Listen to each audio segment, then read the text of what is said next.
Hello, you beautiful people. I've been thinking about something a lot lately. It's been coming up in my life for probably this whole year. It's been like at the surface of everything, and then it's particularly been coming up lately with clients and friends that I'm talking to, and it just seems very relevant, so I figured I'd share it with you. When we come down here to be humans, we are a pure soul, and we come into these tiny little bodies. And then these little bodies are shoved into these circumstances and situations, and then we start to grow, and we're told all these different things about how we should look and how we should feel and how we should act and stand in line and sit there and be quiet. And we are imprinted in many ways. We feel pain, we feel trauma, and we feel disappointment and disconnection. We are told many things that aren't true, but when we're little, we don't know any better because we have this little baby brain. And what we know is that the mind and who we are, the psyche, is very affected by those experiences in our life that impress us or create a samskara in how we see the world. So let's say I live through deep heartbreak in my life. That becomes part of the pain backpack that I wear. And then I move through another betrayal, and then more pain in that backpack. And then a friend says something to disappoint me or doesn't show up in a certain way, and more pain in that backpack. And I move through a loss and a grief, there's more pain in that backpack. And as I fill that pain backpack up and up and up and up and up, it starts to cloud the way I see the world, because I'm no longer just seeing the world as it is. I'm seeing the world as I hold this backpack of pain, and it starts to cloud and warp my vision. And it particularly starts to cloud and warp my vision when I'm in the face of more pain, when I'm in the face of conflict or moving through adversity. And so I can't actually remain in a centered place, because the weight of the pain I've previously experienced, I haven't moved through, is starting to project onto the reality in front of me. It's starting to cloud the person in front of me as evil or as the enemy, when really it's just my own pain festering in the backpack that I'm wearing and haven't sorted through yet. And so the point here is that we all have backpacks, many different kinds. The backpack of pain, of grief, of betrayal, of disappointment, of fear, of guilt, of shame. And this is a human experience. Obviously, there's based on our personal experience of life, those backpacks are different sizes and weights and filled with different stories. But it's a reality for everyone. And when we choose to heal, whether we get to a point where we just can't take it anymore, or a teacher comes into our life, or we finally realize, like, I am not fucking happy and I can't seem to see the world with any other vision, or the world stops like it did in 2020, where we're asked to stop and for a moment really look through our backpacks. And as we start to sort through, the resentment backpack that we might carry towards everyone, even though it really might be seated at the resentment that we carry towards our father or towards our mother, or towards the first person who broke our heart. As we start to go through that backpacks, we have the courage to do that. It's not like an easy thing, but we slow down enough. We stay present enough, meaning we don't avoid with alcohol or social media or constantly staying entertained or binging on Netflix or stuffing another cookie down our throat.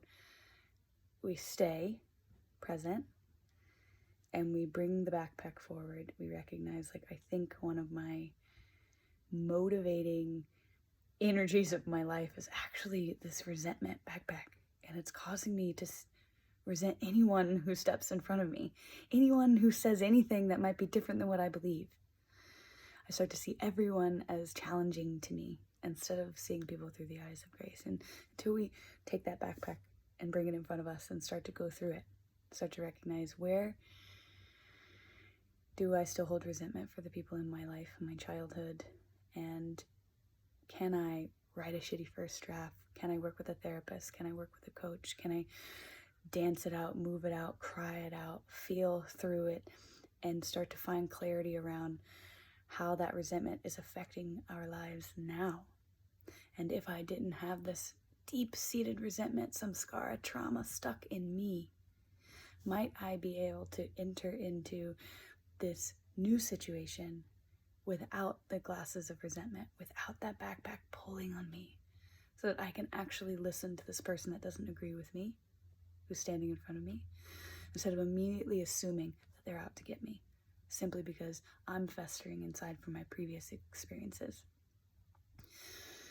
So I definitely feel it's relevant now simply because everything is so heightened. It's been relevant this entire year, but it's extremely important if we're going to make any progress as a species towards healing and towards understanding, compassion, and rising together, that we do our personal work of checking in with the things that have been imprinted in our psyche so far, to recognize that those are our pain and our responsibility to resolve, to work through, to recognize, to feel, and to eventually heal, so that we can step into these turbulent times with a sense of grace, with a sense of understanding for others, without needing to take everything someone else says personally, without immediately falling into the victim and having to pull out one of my stories and show it to you as to why I've been hurt.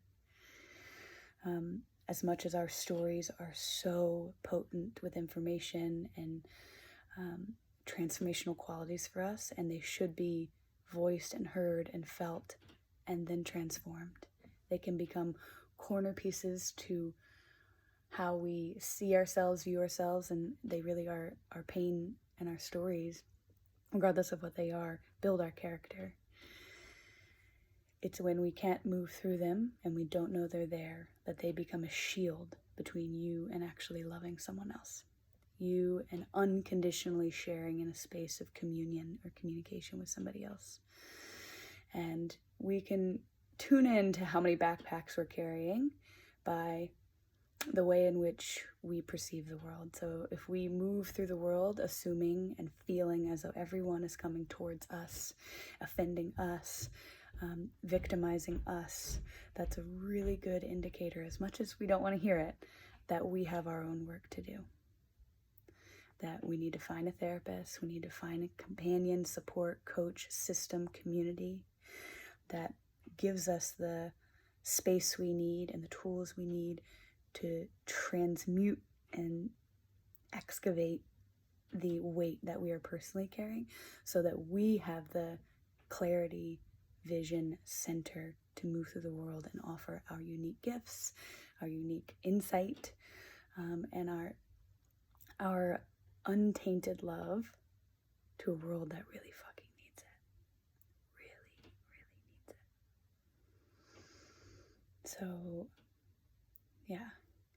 It's just, the message here is to tune in to what backpacks we might be carrying and how are those backpacks clouding the way we see the world. And is it time to start slowly bringing that backpack forward and moving through my experiences so that I can start to love more freely, feel more freely, and feel less threatened by the intensity of the world around me, so that I might be an anchor in these very, very changing times.